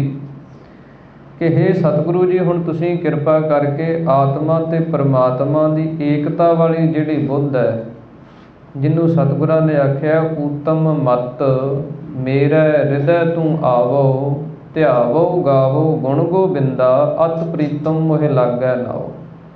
ਉਹ ਮਤ, ਉਹ ਅਕਲ ਜਿਹਦੇ ਦੁਆਰਾ ਪਰਮੇਸ਼ਰ ਦਾ ਨਾਮ, ਸੇਵਾ, ਸਿਮਰਨ, ਬੰਦਗੀ ਕੀਤੀ ਜਾਂਦੀ ਹੈ, ਉਹ ਅਕਲ, ਉਹ ਮਤ ਜਿਹੜੀ ਹੈ ਉਹ ਸਾਨੂੰ ਤੁਸੀਂ ਬਖਸ਼ਿਸ਼ ਕਰੋ। ਮੋਨ ਭਇਓ ਕਰ ਪਾਤੀ ਰਹਿਓ, ਨਗਨ ਫਿਰਿਓ ਬਨ ਮਾਹੀ। ਸਤਿਗੁਰੂ ਜੀ ਬਚਨ ਕਰਦੇ ਹਨ ਕਿ ਜਗਿਆਸੂ ਹੋਰ ਦੱਸਦਾ ਹੈ ਕਿ ਮਹਾਰਾਜ ਜਿੱਥੇ ਮੈਂ ਇਹ ਕਰਮ ਕੀਤੇ ਉੱਥੇ ਮੈਂ ਆ ਵੀ ਕਰਮ ਕੀਤੇ ਹੈ। ਮੋਨ ਭਇਓ ਕਿ ਮੋਨੀ ਹੋ ਗਿਆ, ਮੋਨ ਧਾਰਨ ਕਰ ਲਿਆ ਕਿ ਆਪਣੀ ਰਸਨਾ ਤੋਂ ਕੁਝ ਵੀ ਬੋਲਣਾ ਨਹੀਂ, ਕਿ ਆਪਣੀ ਜ਼ਬਾਨ ਦੀ ਹਰਕਤ ਨਹੀਂ ਕਰਨੀ ਹੈ। ਆਪਣੇ ਜ਼ਬਾਨ ਤੋਂ ਜਦੋਂ ਬੋਲਦੇ ਹੈ ਫਿਰ ਮਨ ਬੋਲਦਾ, ਮਨ ਨੂੰ ਚੁੱਪ ਕਰਾਉਣ ਵਾਸਤੇ ਜ਼ਬਾਨ ਪਹਿਲਾਂ ਕੰਟਰੋਲ ਕਰੋ, ਇਹਨੂੰ ਬੰਦ ਹੀ ਕਰ ਦਿਓ, ਮਨ ਆਪੇ ਚੁੱਪ ਕਰ ਜਾਓ। ਪਰ ਸਤਿਗੁਰੂ ਜੀ ਕਹਿੰਦੇ ਹਨ ਕਿ ਜਗਿਆਸੂ ਕਹਿੰਦਾ ਕਿ ਮਹਾਰਾਜ ਮੈਂ ਮੋਨ ਭਇਓ, ਮੋਨ ਵੀ ਧਾਰਨ ਕੀਤਾ। ਧਾਰਮਿਕ ਵਿਦਵਾਨਾਂ ਨੇ 4 ਤਰ੍ਹਾਂ ਦਾ ਮੋਨ ਦੱਸਿਆ, ਗੁੰਗ ਮੋਨ, ਜੜ ਮੋਨ, ਕਾਸ਼ਟ ਮੋਨ, ਗਿਆਨ ਮੋਨ। ਇੱਕ ਤੇ ਗੁੰਗ ਮੋਨ ਹੈ ਕਿ ਕੋਈ ਪਰਮੇਸ਼ਰ ਵੱਲੋਂ ਜਨਮ ਤੋਂ ਲੈ ਕੇ ਹੀ ਕਿਸੇ ਦੇ ਅੰਦਰ ਬੋਲਣ ਦੀ ਸਮਰੱਥਾ ਨਾ ਹੋਣੀ, ਸ਼ਕਤੀ ਨਾ ਹੋਣੀ। ਉਹ ਪਰਮਾਤਮਾ ਵੱਲੋਂ ਕੋਈ ਕਰਮ ਐਸਾ ਕੀਤਾ ਹੁੰਦਾ ਜੀਵਨ ਦੇ ਅੰਦਰ ਜਿਹਦੇ ਦੁਆਰਾ ਉਹ ਜਿਹੜੀ ਸ਼ਕਤੀ ਹੈ ਬੋਲਣ ਦੀ ਨਹੀਂ ਹੁੰਦੀ, ਇਹਨਾਂ ਨੂੰ ਆਪਾਂ ਗੂੰਗੇ ਆਖਿਆ ਜਾਂਦਾ। ਇੱਕ ਤੇ ਉਹ ਮੋਨ ਹੈ। ਇੱਕ ਹੈ ਜੜ ਮੋਨ ਕਿ ਇਸ ਸਰੀਰ ਦੇ ਅੰਦਰ ਕੋਈ ਬਿਮਾਰੀ ਇੱਦਾਂ ਦੀ ਲੱਗ ਜਾਣੀ ਕਿ ਜ਼ਬਾਨ ਦੀ ਹਰਕਤ ਬੰਦ ਹੋ ਜਾਣੀ, ਉਹ ਜੜ ਮੋਨ ਹੈ। ਕਾਸ਼ਟ ਮੋਨ ਹੈ ਕਿ ਹੱਠ ਦੇ ਨਾਲ, ਜਿਹੜਾ ਹੱਠ ਦੇ ਨਾਲ ਕਰਨਾ ਕਿ ਬੋਲਣਾ ਨਹੀਂ ਕੁਝ, ਉਹ ਕਾਸ਼ਟ ਮੋਨ ਮੰਨਿਆ। ਇੱਕ ਗਿਆਨ ਮੋਨ ਹੈ, ਜਿਸ ਮੋਨ ਦੁਆਰਾ ਸਾਡੇ ਮਨ ਦੇ ਫੁਰਨੇ ਜਿਹੜੇ ਹੈ, ਮਨ ਦੀ ਚੰਚਲਤਾ ਜਿਹੜੀ ਹੈ, ਮਨ ਦਾ ਰੌਲਾ ਜਿਹੜਾ ਉਹ ਖਤਮ ਹੋ ਜਾਂਦਾ, ਮਨ ਚੁੱਪ ਹੋ ਜਾਂਦਾ, ਉਹ ਗਿਆਨ ਮੋਨ ਹੈ, ਆਤਮਿਕ ਗਿਆਨ। ਸਤਿਗੁਰੂ ਜੀ ਕਹਿੰਦੇ ਹਨ ਕਿ ਜਗਿਆਸੂ ਕਹਿੰਦਾ ਮਹਾਰਾਜ ਮੈਂ ਮੋਨ ਭਇਓ, ਮੋਨੀ ਵੀ ਹੋ ਗਿਆ, ਕਰ ਪਾਤੀ ਰਹਿਓ। ਫਿਰ ਇਹ ਸੰਸਾਰ ਦੇ ਅੰਦਰ ਤਿਆਗ ਕਹਿੰਦੇ ਬੜਾ ਉੱਤਮ ਹੈ। ਕਹਿੰਦਾ ਮਹਾਰਾਜ ਮੈਂ ਤਿਆਗੀ ਬਣ ਗਿਆ, ਕਰ ਪਾਤੀ ਰਹਿਓ। ਇੰਨਾ ਤਿਆਗੀ ਬਣ ਗਿਆ ਕਿ ਜਿਹੜੇ ਕਰ ਹੱਥ ਹੁੰਦੇ ਹੈ ਇਹਨਾਂ ਨੂੰ ਹੀ ਪਾਤਰ ਬਣਾ ਲਿਆ ਕਿ ਹੱਥਾਂ 'ਤੇ ਰੱਖ ਕੇ ਛਕਣਾ ਹੈ, ਭਾਂਡਾ ਨਹੀਂ ਲੈਣਾ ਕੋਈ ਵੀ, ਕਿ ਇਹ ਤਿਆਗ ਰੱਖਣਾ ਹੈ, ਸੰਸਾਰ ਦੀ ਕਿਸੇ ਵਸਤੂ ਨੂੰ ਗ੍ਰਹਿਣ ਨਹੀਂ ਕਰਨਾ, ਹੱਥਾਂ ਦੇ ਉੱਤੇ ਹੀ। ਅਤੇ ਫਿਰ ਇਹਦਾ ਹੰਕਾਰ ਆ ਗਿਆ, ਕਿਉਂਕਿ ਤਿਆਗ ਜਿਹੜਾ ਉਹ ਚੰਗਾ ਹੈ, ਪਰ ਅੱਗੇ ਤਿਆਗ ਦਾ ਵੀ ਤਿਆਗ ਕਰਨਾ ਉਹ ਗੁਰਮਤਿ ਅਨੁਸਾਰ ਹੈ। ਜੇ ਤਿਆਗ ਕਰਕੇ ਉਹਦਾ ਹੰਕਾਰ ਧਾਰਨ ਕਰ ਲਿਆ ਉਹ ਉਸ ਤੋਂ ਵੀ ਖਤਰਨਾਕ ਹੈ।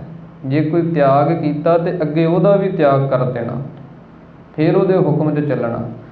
ਪਰ ਜਗਿਆਸੂ ਕਹਿੰਦਾ ਮਹਾਰਾਜ ਕਰ ਪਾਤੀ ਰਹਿਓ, ਹੱਥਾਂ ਨੂੰ ਪਾਤਰ ਬਣਾ ਕੇ ਮੈਂ ਤਿਆਗੀ ਬਣਿਆ। ਫਿਰ ਇੱਥੋਂ ਤੱਕ ਨਗਨ ਫਿਰਿਓ ਬਨ ਮਾਹੀ, ਇਹ ਵੀ ਸਿਧਾਂਤ ਧਾਰਨ ਕੀਤਾ ਕਿ ਸੰਸਾਰ 'ਤੇ ਮਨੁੱਖ ਆਉਂਦਾ ਕੋਈ ਵਸਤਰ ਨਹੀਂ, ਜਾਂਦਾ ਕੋਈ ਵਸਤਰ ਨਹੀਂ। ਇਸ ਕਰਕੇ ਇਹ ਸਰੀਰ ਤੇ ਵਸਤਰ ਕੋਈ ਧਾਰਨ ਹੀ ਨਹੀਂ ਕਰਨਾ। ਸਤਿਗੁਰੂ ਜੀ ਕਹਿੰਦੇ ਇਹ ਵੀ ਕਰਮ ਕੀਤਾ। ਨਗਨ ਫਿਰਿਓ ਬਨ ਮਾਹੀ, ਫਿਰ ਜੰਗਲਾਂ ਦੇ ਵਿੱਚ ਜਾ ਕਰਕੇ ਨਿਰਵਸਤਰ ਹੋ ਕੇ ਪਰਮੇਸ਼ਰ ਦੀ ਪ੍ਰਾਪਤੀ ਵਾਸਤੇ ਮੈਂ ਇਹ ਵੀ ਕਰਮ ਕੀਤੇ ਹਨ। ਤਟ ਤੀਰਥ ਸਭ ਧਰਤੀ ਭ੍ਰਮਿਓ, ਦੁਬਿਧਾ ਛੁਟਕੈ ਨਾਹੀ। ਸਤਿਗੁਰੂ ਜੀ ਕਹਿੰਦੇ ਫਿਰ ਤੀਰਥਾਂ ਦੇ ਜਿਹੜੇ ਤਟ ਕਿਨਾਰੇ ਹੈ, ਉੱਥੇ ਜਾ ਜਾ ਕੇ ਤੀਰਥਾਂ ਦੇ ਕਿਨਾਰਿਆਂ 'ਤੇ ਬੈਠ ਕੇ ਤੀਰਥਾਂ ਦੇ ਇਸ਼ਨਾਨ ਕੀਤੇ। ਸਭ ਧਰਤੀ ਭ੍ਰਮਿਓ, ਫਿਰ ਐਸੇ ਵੀ ਮਤ ਹੋਏ ਕਿ ਜਿਨ੍ਹਾਂ ਨੇ ਇਹ ਨਿਯਮ ਦਿੱਤਾ ਕਿ ਸਾਰੀ ਧਰਤੀ ਦਾ ਭਰਮਣ ਕਰਨਾ, ਇੱਕ ਜਗ੍ਹਾ 'ਤੇ ਟਿਕ ਕੇ ਨਹੀਂ ਰਹਿਣਾ। ਇਹ ਸਿਧਾਂਤ ਉਹਨਾਂ ਨੇ ਦੱਸਿਆ ਵੀ ਜੇ ਇੱਕ ਜਗ੍ਹਾ 'ਤੇ ਟਿਕਦੇ ਹੈ ਤਾਂ ਉਹਦੇ ਜਗ੍ਹਾ ਦੇ ਨਾਲ ਮਮਤਾ ਪੈਦਾ ਹੋ ਜਾਂਦੀ, ਉਸ ਸਥਾਨ ਦੇ ਨਾਲ ਜਗ੍ਹਾ ਦੇ ਨਾਲ ਜੁੜ ਜਾਂਦਾ ਬੰਦਾ। ਇਸ ਕਰਕੇ ਤੁਸੀਂ ਟਿਕਣਾ ਨਹੀਂ ਕਿਤੇ, ਧਰਤੀ 'ਤੇ ਭਰਮਣ ਹੀ ਕਰੀ ਜਾਣਾ। ਅਤੇ ਜਗਿਆਸੂ ਕਹਿੰਦਾ ਮਹਾਰਾਜ ਇਹ ਵੀ ਕਰਮ ਮੈਂ ਕੀਤੇ, ਦੁਬਿਧਾ ਛੁਟਕੈ ਨਾਹੀ। ਪਰ ਜਿਹੜੀ ਦੁਬਿਧਾ ਸੀ ਨਾ ਅੰਦਰ, ਜਿਹੜੀ ਦਵੈਤ ਸੀ, ਉਹ ਜਿਹੜੀ ਉਹਦੇ ਤੋਂ ਛੁਟਕਾਰਾ ਨਹੀਂ ਹੋਇਆ। ਮਨ ਕਾਮਨਾ ਤੀਰਥ ਜਾਏ ਬਸਿਓ, ਸਿਰ ਕਰਵਤ ਧਰਾਏ। ਸਤਿਗੁਰੂ ਜੀ ਕਹਿੰਦੇ ਜਗਿਆਸੂ ਹੋਰ ਦੱਸਦਾ ਹੈ ਕਿ ਮਨ ਕਾਮਨਾ ਤੀਰਥ ਜਾਏ ਬਸਿਓ। ਮਨ ਦੇ ਵਿੱਚ ਕਾਮਨਾ ਰੱਖ ਕੇ, ਇੱਛਾ ਰੱਖ ਕੇ ਕਿ ਮੈਂ 68 ਤੀਰਥਾਂ ਦਾ ਇਸ਼ਨਾਨ ਕਰਨਾ ਆਪਣੇ ਜੀਵਨ ਦੇ ਅੰਦਰ, ਅਤੇ ਉਹ ਵੀ ਪੈਦਲ ਕਰਨਾ। ਫਿਰ ਸਤਿਗੁਰੂ ਜੀ ਕਹਿੰਦੇ ਇਹ ਵੀ ਕਰਮ ਜਗਿਆਸੂ ਕਹਿੰਦਾ ਮੈਂ ਕੀਤਾ। ਤੀਰਥ ਜਾਏ ਬਸਿਓ, ਤੀਰਥਾਂ ਦੇ ਕਿਨਾਰੇ 'ਤੇ ਜਾ ਕੇ ਵੀ ਵਸਿਆ। ਫਿਰ ਇਹ ਕਰਮ ਕਰਨ ਤੋਂ ਬਾਅਦ ਸਿਰ ਕਰਵਤ ਧਰਾਏ। ਫਿਰ ਵੇਦਾਂ ਸ਼ਾਸਤਰਾਂ ਨੇ ਇਹ ਹੁਕਮ ਕੀਤਾ ਕਿ ਸਿਰ ਦੇ ਉੱਤੇ ਜਿਹੜੀ ਕਾਂਸ਼ੀਪੁਰੀ ਹੈ, ਉੱਥੇ ਜਾ ਕੇ ਜੇ ਕੋਈ ਆਪਣੇ ਸਰੀਰ ਨੂੰ ਆਰੇ ਦੇ ਨਾਲ ਚਰਵਾਵੇ ਫਿਰ ਉਹਦੀ ਮੁਕਤੀ ਹੁੰਦੀ ਹੈ। ਕਾਂਸ਼ੀ ਮਰਣਾਤ ਮੁਕਤੀ। ਇਹ ਸਿਧਾਂਤ ਹੈ ਕਿ ਆਪਣੇ ਸਰੀਰ ਨੂੰ ਆਰੇ ਦੇ ਨਾਲ ਉੱਥੇ ਚਰਵਾ ਦੇਣਾ। ਬੜੇ ਬੜੇ ਰਾਜੇ ਜਿਹੜੇ ਸੀ, ਵੱਡੇ ਵੱਡੇ ਰਾਜੇ ਜਿਨ੍ਹਾਂ ਨੇ ਰਾਜ ਭਾਗ ਸੀਗੇ, ਉਹਨਾਂ ਦੇ ਮਨਾਂ ਦੇ ਵਿੱਚ ਵੀ ਐਸੀਆਂ ਗੱਲਾਂ ਬਿਠਾ ਦਿੱਤੀਆਂ ਅਤੇ ਉਹਨਾਂ ਨੇ ਵੀ ਜਾ ਕੇ ਕਾਂਸ਼ੀ ਕਰਵਤ ਲਏ। ਇਹ ਪੁਰਾਣੇ ਇਤਿਹਾਸ ਦੇ ਅੰਦਰ ਆਉਂਦਾ ਹੈ ਕਿ ਜਿਸ ਸਮੇਂ ਅੰਗਰੇਜ਼ ਹਿੰਦੁਸਤਾਨ ਦੀ ਧਰਤੀ 'ਤੇ ਆਏ, ਉਹਨਾਂ ਨੇ ਜਦੋਂ ਇਹ ਕਰਮ ਵੇਖਿਆ ਅਤੇ ਉਹਨਾਂ ਨੇ ਫਿਰ ਉਹਦੀ ਪੜਚੋਲ ਕੀਤੀ ਵੀ ਇਹ ਕਾਰਨ ਕੀ ਇਹਦੇ ਪਿੱਛੇ। ਫਿਰ ਉਹਨਾਂ ਨੇ ਖੋਜ ਦੁਆਰਾ ਜਦੋਂ ਪੁਰਾਣੇ ਸਾਰੇ ਰਿਕਾਰਡ ਕਿ ਕਿਸ ਕਿਸ ਨੇ ਇੱਥੇ ਆ ਕੇ ਕਰਵਤ ਲਿਆ, ਉਹ ਪਰੋਲੇ 'ਤੇ ਸਭ ਦੇ ਵਿੱਚ ਨਾਮ ਆਏ ਰਾਜਿਆਂ ਦੇ, ਛਤਰੀਆਂ ਦੇ, ਜਿਹੜੇ ਕੋਈ ਜੰਗ ਯੁੱਧ ਕਰਨ ਵਾਲੇ ਸਨ, ਸਾਰੇ ਉਹਨਾਂ ਦੇ ਨਾਮ। ਅਤੇ ਉਹਦੇ ਪਿੱਛੇ ਕੀ ਸੀ ਵੀ ਉਹ ਰਾਜੇ ਨੂੰ ਕਹਿੰਦੇ ਤੂੰ ਕਾਂਸ਼ੀ ਕਰਵਤ ਲੈ, ਜਿਹੜਾ ਤੇਰਾ ਰਾਜ ਭਾਗ ਆ ਉਹ ਦਾਨ ਕਰ ਦੇ। ਉਹ ਆਪ ਲੈ ਲੈਂਦੇ, ਉਹਨੂੰ ਮਾਰ ਦਿੰਦੇ ਕਿ ਤੇਰੀ ਮੁਕਤੀ ਹੋ ਜਾਊ। ਫਿਰ ਅੰਗਰੇਜ਼ਾਂ ਨੇ ਕਹਿੰਦੇ ਵੀ ਇਹ ਇਹਨਾਂ ਦੀ ਤਾਂ ਮੁਕਤੀ ਹੋ ਰਹੀ ਹੈ ਅਤੇ ਬਾਕੀ ਕਿਉਂ ਨਹੀਂ ਮੁਕਤੀ ਚਾਹੁੰਦੇ, ਮੁਕਤੀ ਤਾਂ ਸਭ ਨੂੰ ਚਾਹੀਦੀ ਹੈ। ਫਿਰ ਉਸ ਸਮੇਂ ਕਹਿੰਦੇ ਉਹਨਾਂ ਨੇ, ਅੰਗਰੇਜ਼ਾਂ ਨੇ ਇਹ ਕਰਮ ਜਿਹੜਾ ਬੰਦ ਕਰਾਇਆ ਅਤੇ ਹੁਣ ਉਹ ਬੰਦ ਹੈ। ਉਹਦਾ ਅਸਥਾਨ ਜਿਨ੍ਹਾਂ ਨੇ ਦਰਸ਼ਨ ਕੀਤੇ ਉਹ ਦੱਸਦੇ ਹੈ ਵੀ ਇੱਕ ਖੂਹ ਹੈ ਅਤੇ ਉਹ ਖੂਹ ਨੂੰ ਥੋੜ੍ਹਾ 10-12 ਫੁੱਟ ਡੂੰਘਾ ਲਿਜਾ ਕੇ ਕੋਈ ਥੱਲੇ ਜਾਲ ਪਾ ਕੇ ਉੱਥੇ ਬਿਠਾ ਦਿੰਦੇ ਆ ਜੀਵ ਨੂੰ, ਜਿਹਨੂੰ ਮੁਕਤੀ ਕਰਨੀ ਹੁੰਦੀ। ਉੱਥੇ ਬਿਠਾ ਕੇ ਉਹਨੂੰ ਕਹਿੰਦੇ ਆ ਵੀ ਤੂੰ ਇਹ ਮੰਤਰ ਦਾ ਜਾਪ ਕਰੀ ਜਾਣਾ। ਉਹਨੂੰ ਜਾਪ ਕਰਾਈ ਜਾਂਦੇ, ਉੱਤੋਂ ਆਰਾ ਸੁੱਟ ਦਿੰਦੇ, ਉਹ ਸਰੀਰ ਜਿਹੜਾ 2 ਫੜ ਹੋ ਜਾਂਦਾ। ਫਿਰ ਕਹਿ ਦਿੰਦੇ ਇਹਦੀ ਮੁਕਤੀ ਹੋ ਗਈ।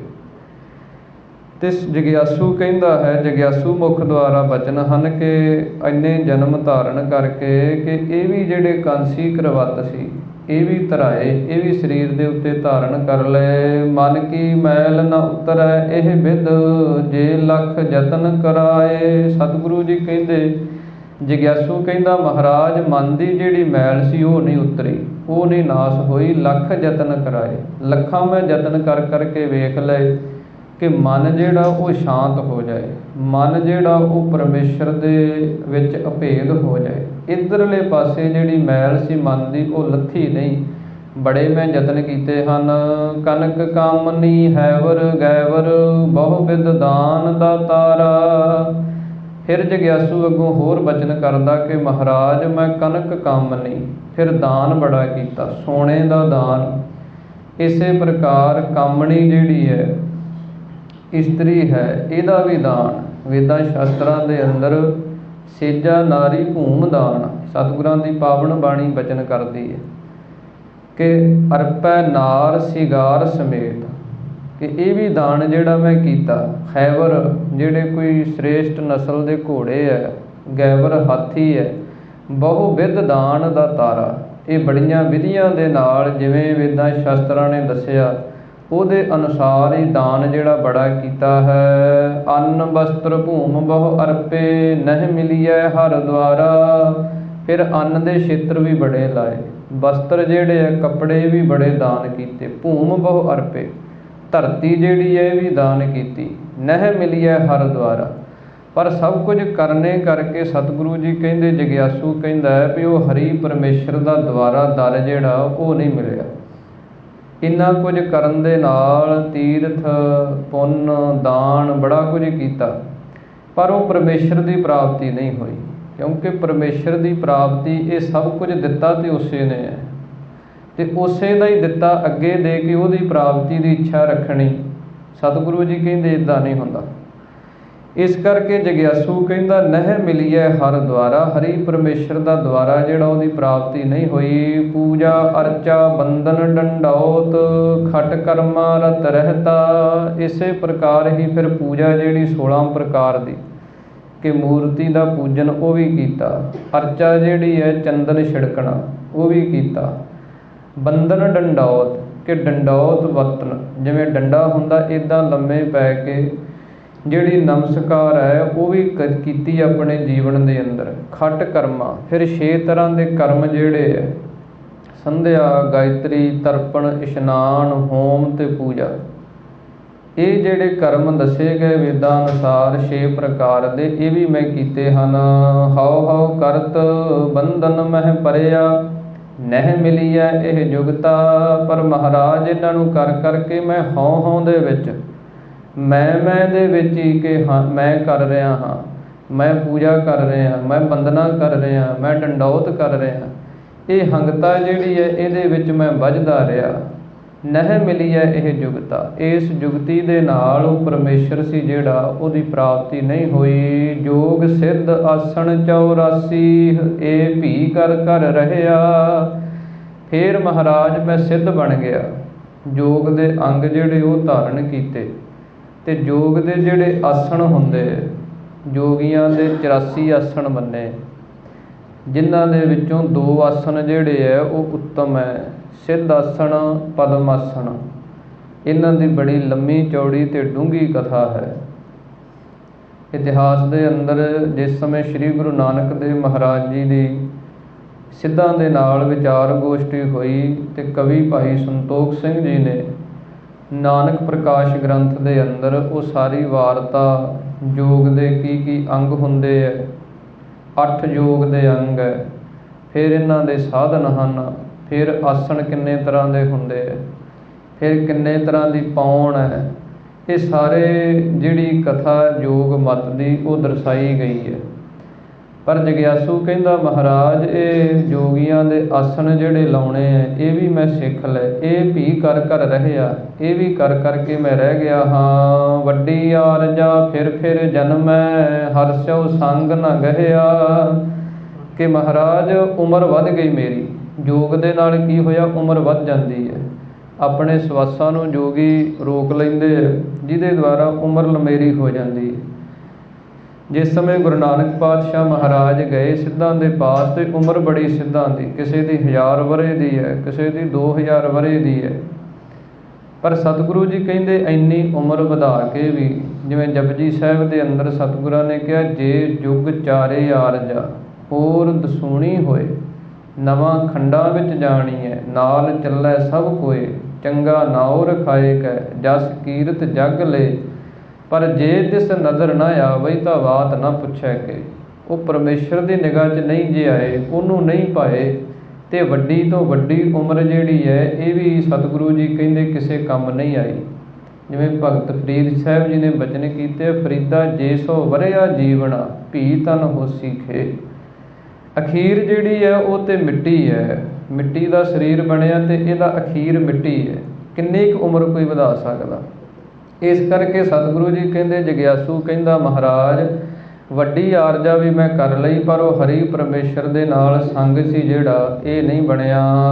ਰਾਜ ਲੀਲਾ ਰਾਜਨ ਕੀ ਰਚਨਾ, ਕਰਿਆ ਹੁਕਮ ਅਫਾਰਾ।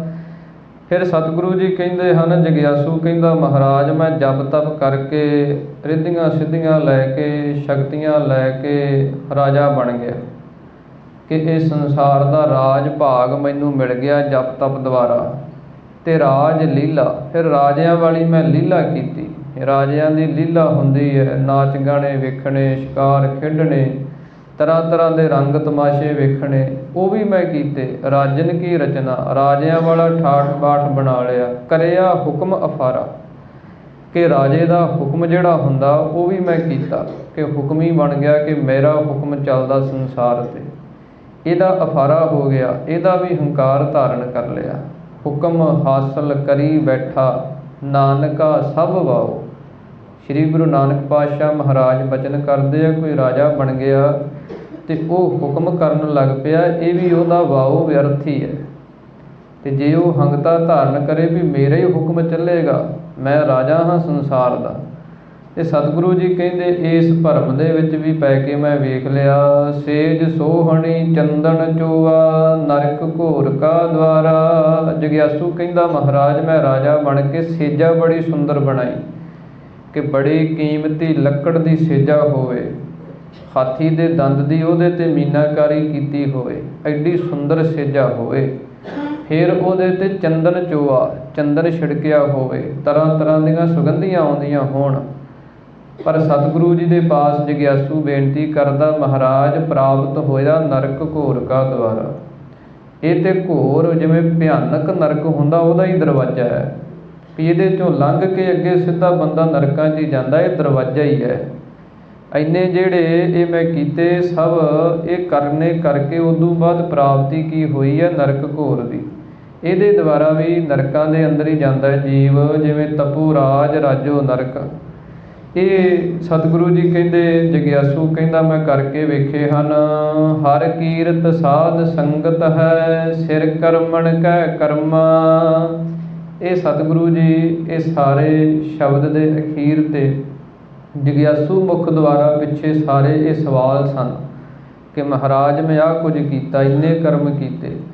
ਹੁਣ ਸਤਿਗੁਰੂ ਜੀ ਉੱਤਰ ਬਖਸ਼ਿਸ਼ ਕਰਦੇ ਆ। ਜਗਿਆਸੂ ਕਹਿੰਦਾ ਮਹਾਰਾਜ ਤੁਸੀਂ ਕਿਰਪਾ ਕਰੋ ਕਿ ਹੁਣ ਮੇਰਾ ਜੀਵਨ ਕਿਵੇਂ ਸਫਲ ਹੋ ਸਕਦਾ। ਤਾਂ ਸਤਿਗੁਰੂ ਜੀ ਕਹਿੰਦੇ ਹਰ ਕੀਰਤ ਸਾਧ ਸੰਗਤ ਹੈ, ਸਿਰ ਕਰਮਣ ਕੈ ਕਰਮਾ। ਕਿ ਜਿੰਨੇ ਕਰਮ ਤੂੰ ਪਿੱਛੇ ਦੱਸੇ ਆ ਸਭ ਦੇ ਵਿੱਚੋਂ ਸ਼੍ਰੋਮਣੀ ਕਰਮ ਜਿਹੜਾ ਉਹ ਹੈ ਸਾਧ ਸੰਗਤ ਵਿੱਚ ਆ ਕੇ ਹਰ ਕੀਰਤ, ਹਰੀ ਦੀ ਕੀਰਤੀ ਜਸ ਕਰਨਾ।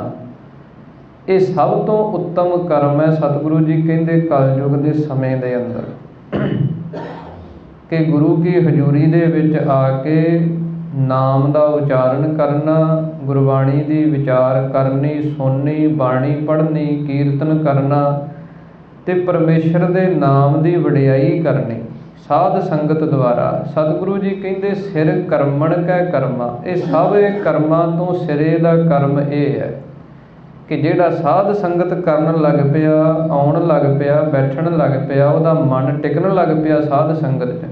ਸਤਿਗੁਰੂ ਜੀ ਕਹਿੰਦੇ ਇਹ ਸਭ ਤੋਂ ਉੱਤਮ ਕਰਮ ਹੈ। ਹਰੀ ਦੀ ਕੀਰਤੀ ਉਹ ਕਰਨ ਤੇ ਸੁਣਨ ਲੱਗ ਪਿਆ। ਕਹੋ ਨਾਨਕ ਤਿਸ ਭਇਓ ਪ੍ਰਾਪਤ, ਜਿਸ ਪੁਰਬ ਲਿਖੇ ਕਾ ਲਹਿਣਾ। ਸਤਿਗੁਰੂ ਜੀ ਕਹਿੰਦੇ ਇਹ ਕਰਮ ਕਰਨੇ ਕਰਕੇ ਸਾਧ ਸੰਗਤ ਦੇ ਵਿੱਚ ਪ੍ਰਭੂ ਦੀ ਕੀਰਤੀ ਕਰਦਿਆਂ ਹੋਇਆਂ ਜਦੋਂ ਉਹਦਾ ਮਨ ਨਿਰਮਲ ਹੋ ਗਿਆ, ਫਿਰ ਸਤਿਗੁਰੂ ਜੀ ਕਹਿੰਦੇ ਤਿਸ ਭਇਓ ਪ੍ਰਾਪਤ, ਉਹਨੂੰ ਫਿਰ ਉਹ ਪ੍ਰਭੂ ਪਰਮੇਸ਼ਰ ਦੀ ਪ੍ਰਾਪਤੀ ਹੁੰਦੀ। ਜਿਸ ਪੁਰਬ ਲਿਖੇ ਕਾ ਲਹਿਣਾ, ਜਿਹਦੇ ਪੂਰਬਲੇ ਕਰਮਾਂ ਅਨੁਸਾਰ ਮੱਥੇ ਦੇ ਅੰਦਰ ਉਹ ਲੇਖ ਲਿਖਿਆ ਹੋਇਆ ਸੀ, ਉਹਨੂੰ ਐਸੀ ਦਾਤ ਦੀ ਪ੍ਰਾਪਤੀ ਹੁੰਦੀ ਹੈ। ਜਾਂ ਜਿਹੜੀ ਸਾਧ ਸੰਗਤ ਹੈ ਇਹ ਵੀ ਪੂਰਬਲੇ ਕਰਮਾਂ ਦਾ ਹੀ ਨਤੀਜਾ ਹੈ ਕਿ ਕੋਈ ਆਪਣੇ ਜੀਵਨ ਦੇ ਅੰਦਰ ਸਾਧ ਸੰਗਤ ਕਰਨ ਲੱਗ ਪਿਆ, ਗੁਰੂ ਘਰ ਆਉਣ ਲੱਗ ਪਿਆ, ਸਤ ਸੰਗਤ ਵਿੱਚ ਬੈਠਣ ਲੱਗ ਪਿਆ, ਅਤੇ ਇਹ ਪੂਰਬਲੇ ਕਰਮਾਂ ਦੀ ਨਿਸ਼ਾਨੀ। ਜਿਵੇਂ ਸਤਿਗੁਰਾਂ ਦੀ ਬਚਨ ਕਰਦੇ ਆ, ਪੂਰਬ ਕਰਮ ਅੰਕੁਰ ਜਬ ਪ੍ਰਗਟੇ, ਭੇਟਿਓ ਪੁਰਖ ਰਸਕ ਬੈਰਾਗੀ। ਕਿ ਜਦੋਂ ਪੂਰਬਲੇ ਕਰਮਾਂ ਦਾ ਬੀਜ ਅੰਕੁਰ ਹੁੰਦਾ, ਫੁੱਟਦਾ ਹੈ, ਤੇ ਫਿਰ ਗੁਰੂ ਦੀ ਪ੍ਰਾਪਤੀ ਹੁੰਦੀ ਹੈ, ਸਤ ਸੰਗਤ ਦੀ ਪ੍ਰਾਪਤੀ ਹੁੰਦੀ। ਇਸ ਕਰਕੇ ਸਤਿਗੁਰੂ ਜੀ ਕਹਿੰਦੇ ਹਨ ਕਿ ਉਸ ਨੂੰ ਐਸੀ ਸਾਧ ਸੰਗਤ ਦੀ ਪ੍ਰਾਪਤੀ ਹੋ ਜਾਂਦੀ ਹੈ। ਤੇਰੋ ਸੇਵਕ ਇਹ ਰੰਗ ਮਾਤਾ। ਸਤਿਗੁਰੂ ਜੀ ਕਹਿੰਦੇ, ਹੇ ਪਰਮੇਸ਼ਰ ਵਾਹਿਗੁਰੂ, ਤੇਰੇ ਜਿਹੜੇ ਸੇਵਕ ਹਨ ਉਹ ਤੇਰੇ ਇਸ ਕੀਰਤ ਕਰਨ ਦੇ ਰੰਗ ਦੇ ਵਿੱਚ, ਤੇਰੀ ਵਡਿਆਈ ਕਰਨ ਦੇ ਰੰਗ ਦੇ ਵਿੱਚ ਹੀ ਮਸਤ ਰਹਿੰਦੇ। ਹੋਰ ਕੋਈ ਕਰਮ ਨਹੀਂ, ਕੋਈ ਯੋਗ ਦਾ ਕਰਮ ਨਹੀਂ, ਕੋਈ ਵੇਦਾਂ ਸ਼ਾਸਤਰਾਂ ਦਾ ਕਰਮ ਨਹੀਂ। ਇਹ ਸਭ ਨੂੰ ਤਿਆਗ ਕੇ ਤੇਰੀ ਵਡਿਆਈ ਕਰਨ ਦੇ ਵਿੱਚ, ਤੇਰੀ ਕੀਰਤੀ ਕਰਨ ਦੇ ਵਿੱਚ ਹੀ ਉਹ ਮਸਤ ਰਹਿੰਦੇ ਹਨ। ਭਇਓ ਕਿਰਪਾਲ ਦੀਨ ਦੁਖ ਭੰਜਨ, ਹਰ ਹਰ ਕੀਰਤਨ ਇਹੋ ਮਨ ਰਾਤਾ। ਸਤਿਗੁਰੂ ਜੀ ਕਹਿੰਦੇ, ਜਿਨ੍ਹਾਂ ਦੇ ਉੱਤੇ ਪ੍ਰਮਾਤਮਾ ਪਰਮੇਸ਼ਰ ਵਾਹਿਗੁਰੂ ਕਿਰਪਾਲੂ ਹੋ ਜਾਂਦਾ, ਦੀਨ ਦੁਖ ਭੰਜਨ, ਉਹ ਫਿਰ ਦੀਨਾਂ ਦੇ, ਗਰੀਬਾਂ ਦੇ ਦੁੱਖ ਜਿਹੜੇ ਆ ਭੰਨਣ ਵਾਲਾ ਪਰਮੇਸ਼ਰ ਵਾਹਿਗੁਰੂ, ਹਰ ਹਰ ਕੀਰਤਨ, ਉਹਦੇ ਕੀਰਤਨ ਦੇ ਵਿੱਚ ਮਨ ਰਾਤਾ, ਮਨ ਜਿਹੜਾ ਰੰਗਿਆ ਜਾਂਦਾ।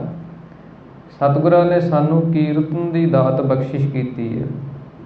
ਕੀਰਤਨ ਦੀ ਦਾਤ ਐਸੀ ਉੱਤਮ ਦਾਤ ਹੈ, ਇਹਦੇ ਦੁਆਰਾ ਸਾਡੇ ਮਨ ਦੀ ਨਿਰਮਲਤਾ ਤੇ ਇਕਾਗਰਤਾ ਬਣਦੀ ਹੈ। ਕਿਉਂਕਿ ਕੀਰਤਨ ਦੇ ਅੰਦਰ ਧੁਨ ਹੁੰਦੀ ਹੈ, ਦੋ ਤਰ੍ਹਾਂ ਦੀ ਧੁਨ ਹੁੰਦੀ ਹੈ ਕੀਰਤਨ ਦੇ ਅੰਦਰ। ਇੱਕ ਸੰਗੀਤ ਦੀ ਧੁਨ ਹੈ, ਇੱਕ ਸ਼ਬਦ ਦੀ ਧੁਨ ਹੈ। ਇੱਕ ਤੇ ਸਾਜ਼ ਜਿਹੜਾ ਚੱਲਦਾ ਉਹਦੀ ਧੁਨੀ ਨਿਕਲਦੀ ਹੈ, ਇੱਕ ਜਦੋਂ ਸ਼ਬਦ ਉਚਾਰਨ ਕੀਤਾ ਜਾਂਦਾ ਉਹਦੀ ਧੁਨੀ ਹੈ। ਸੰਗੀਤ ਦੀ ਧੁਨੀ ਦੇ ਨਾਲ ਕੀ ਹੁੰਦਾ, ਸਾਜ਼ ਦੀ ਧੁਨੀ ਦੇ ਨਾਲ ਕੀ ਹੁੰਦਾ, ਸਾਡੇ ਮਨ ਦੀ ਇਕਾਗਰਤਾ ਬਣਦੀ। ਮਨ ਜਿਹੜਾ ਉਹ ਖਿੰਡਿਆ ਹੋਵੇ ਤੇ ਇਕਾਗਰ ਹੋ ਜਾਂਦਾ। ਜਦੋਂ ਸੰਗੀਤ ਦੀਆਂ ਧੁਨਾਂ ਕੰਨਾਂ 'ਚ ਪੈਂਦੀਆਂ, ਫਿਰ ਉਹ ਇਕਾਗਰ ਹੋਏ ਮਨ ਦੇ ਅੰਦਰ ਦੂਸਰੀ ਧੁਨੀ ਜਾਂਦੀ ਹੈ ਗੁਰੂ ਦੇ ਸ਼ਬਦ ਦੀ, ਕਿ ਕੀਰਤਨ ਦੇ ਅੰਦਰ ਸ਼ਬਦ ਗਾਇਨ ਹੋ ਰਿਹਾ। ਉਹ ਸ਼ਬਦ ਦੀ ਧੁਨੀ ਦੁਆਰਾ ਸਾਡਾ ਮਨ ਜਿਹੜਾ ਉਹ ਨਿਰਮਲ ਹੁੰਦਾ, ਨਿਰਮਲ ਤੇ ਸ਼ਾਂਤ ਹੁੰਦਾ। ਜਦੋਂ ਮਨ ਨਿਰਮਲ ਤੇ ਸ਼ਾਂਤ ਤੇ ਇਕਾਗਰ ਹੋਵੇ, ਇਹ ਸਭ ਤੋਂ ਵੱਡੀ ਪ੍ਰਾਪਤੀ ਹੈ। ਇਸ ਕਰਕੇ ਸਤਿਗੁਰੂ ਜੀ ਕਹਿੰਦੇ ਹਨ ਕਿ ਕਲਯੁਗ ਦੇ ਸਮੇਂ ਦੇ ਅੰਦਰ ਨਾ ਇਹ ਸਾਧਨ ਹੋ ਸਕਦੇ ਆ ਕਿਸੇ ਤੋਂ, ਨਾ ਕੋਈ ਜੋਗੀ ਬਣ ਸਕਦਾ।